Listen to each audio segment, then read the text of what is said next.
ఏపీలో YCP route మారుస్తోంది. సరికొత్త వ్యూహాలతో కసరత్తు చేస్తోంది. రానున్న ఎన్నికల్లో అధికారమే లక్ష్యంగా ఇప్పటి నుంచే పావులు కదుపుతోంది. దీనికి తగ్గట్టుగానే జగన్ 2.0 మామూలుగా ఉండదంటూ కామెంట్ చేశారు వైసీపీ అధినేత. ఇందులో భాగంగానే పార్టీలోకి వలసలను ప్రోత్సహిస్తోంది. ఇందుకు నిదర్శనమే వైసీపీలో సాకే శైలజనాథ్ చేరిక అంటున్నారు. అసెంబ్లీ ఎన్నికల్లో వైసీపీ ఓటమి తర్వాత గత 8 నెలలుగా చూస్తే అన్ని జంపింగ్లే ఉంటున్నాయి.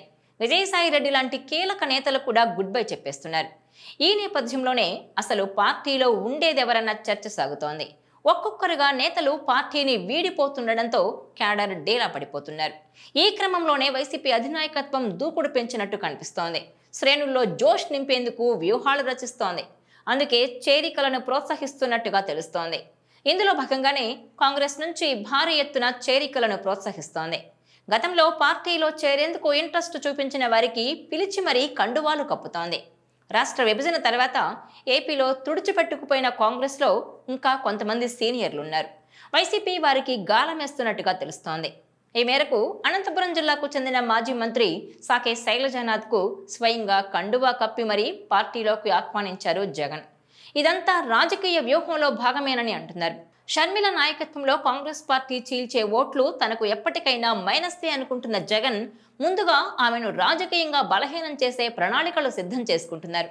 ఇందులో భాగంగానే కాంగ్రెస్లో ఇప్పటికీ మిగిలి ఉన్న కీలక నేతలకు ఆఫర్లిచ్చి మరీ పార్టీలో చేర్చుకుంటున్నారు. శైలజనాథ్కు సింగనమల టికెట్ హామీ ఇచ్చి ఆర్థికంగా కూడా అండగా ఉంటామని భరోసా ఇచ్చి మరీ పార్టీలోకి ఆహ్వానించారని అనంతపురం వైసీపీ వర్గాలు చెబుతున్నాయి. చాలా మంది కాంగ్రెస్ నేతలు వైసీపీలోకి వస్తారని ప్రకటించారు శైలజనాథ్. ఆ చాలా మంది ఎవరో కానీ షర్మిలపై కొంతమంది నేతలు అసంతృప్తిగా ఉన్నారని, వారితో ప్రస్తుతానికి చర్చలు జరుపుతున్నారని చెబుతున్నారు. ఎన్నికలకు ముందు వైసీపీ నుంచి చాలా మంది దళిత నేతలు కాంగ్రెస్ పార్టీలో చేరారు. అలాగే కాంగ్రెస్ను అంటిపెట్టుకుని ఉన్న కొంతమంది సీనియర్లను కూడా సంప్రదిస్తున్నట్టుగా చెబుతున్నారు. షర్మిలను రాజకీయంగా టార్గెట్ చేయకపోతే ఆమె ముందు బలం పుంజుకునే అవకాశం ఉందని జగన్ భావిస్తున్నారట. తాము ప్రజల్లోకి వెళ్లలేకపోవడం, షర్మిల మాత్రం త్వరగా ప్రజల్లో కలిసిపోతుండడంతో వైసీపీ క్యాడర్కు సమస్యగా మారిందట. ఈ నేపథ్యంలోనే కాంగ్రెస్ సీనియర్ నేతలపై వైసీపీ ఫోకస్ చేసినట్టు తెలుస్తోంది. అయితే గత ఎన్నికల్లో కాంగ్రెస్ తరపున పోటీ చేసి కనీస ప్రభావం కూడా చూపించలేకపోయిన శైలజనాథ్ పార్టీ బలోపేతానికి తాను కష్టపడి పనిచేస్తానని, చాలా మంది నేతలు వైసీపీలోకి వచ్చేందుకు సిద్ధంగా ఉన్నారని హింట్ ఇచ్చారు. పలు జిల్లాల్లో ఉన్న సీనియర్ కాంగ్రెస్ నేతలు ఇప్పుడు వైసీపీలో చేరేందుకు రంగం సిద్ధం చేసుకుంటున్నారని అంటున్నారు. ఇక అదే సమయంలో ఏపీలో ఉభయ వామపక్షాలను కూడా దగ్గరకు తీయడం ద్వారా సమీప భవిష్యత్తులో భారీ ఉద్యమాలను నిర్వహించాలని వైసీపీ వ్యూహంగా ఉంది. వామపక్షాలకు పెద్ద గొంతుక ఉంటుంది. వారు చాలా ఈజీగా ప్రభుత్వ వ్యతిరేకతను పెంచగలరన్న మాట ఉంది.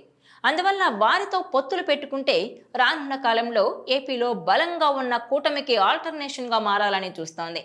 వచ్చే ఎన్నికలు డూ ఆర్ డైగా ఉన్న నేపథ్యంలో వైసీపీ 2.0తో సరికొత్త యాక్షన్ ప్లాన్కి రెడీ అవుతోందని అంటున్నారు. దీనికి తోడు జగన్ సమక్షంలో వైసీపీలో చేరిన శైలజనాథ్ కీలక వ్యాఖ్యలు చేశారు. త్వరలోనే కాంగ్రెస్ నేతలంతా వైసీపీలో చేరతారని ప్రకటించారు.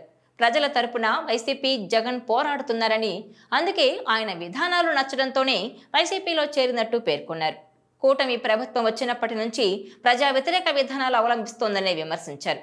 ఎన్నికల్లో ఇచ్చిన ఏ హామీని కూడా నిలబెట్టుకోలేకపోగా వారికి అన్యాయం చేస్తోందని మండిపడ్డారాయన. జగన్ ఎలాంటి బాధ్యతలు అప్పగించినా స్వీకరించి రాయలసీమ ప్రజల కష్టాలు తీర్చేందుకు కృషి చేస్తానన్నారు శైలజనాథ్. కాంగ్రెస్ పార్టీ నుంచి చాలా మంది నేతలు వైసీపీలో చేరేందుకు ఆసక్తితో ఉన్నారని శైలజనాథ్ చెప్పారు. మరి ఆయన్ను చూసి ఎంతమంది వైసీపీలోకి వస్తారో వేచి చూడాల్సి ఉంది. ఈ వీడియో మీకు నచ్చినట్లయితే please share, like and subscribe R24 Telugu.